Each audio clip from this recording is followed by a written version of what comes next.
Hi, this is VZ Broadway channel. In today's video, I will show you how to save video from Google Drive. Before we get started, don't forget to subscribe and turn on the notification to keep you updated about this channel. So let's go.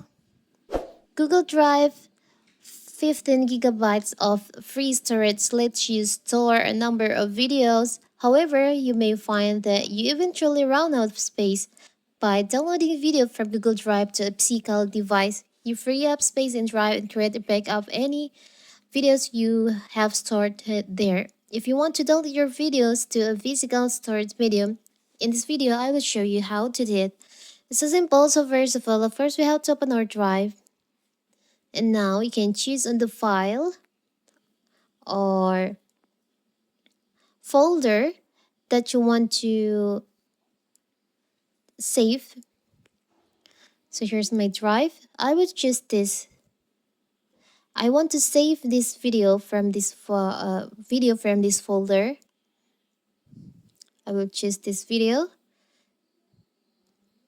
Now you can just tap on the upper right corner, the three dots over here. There is an option download. You can just tap on that.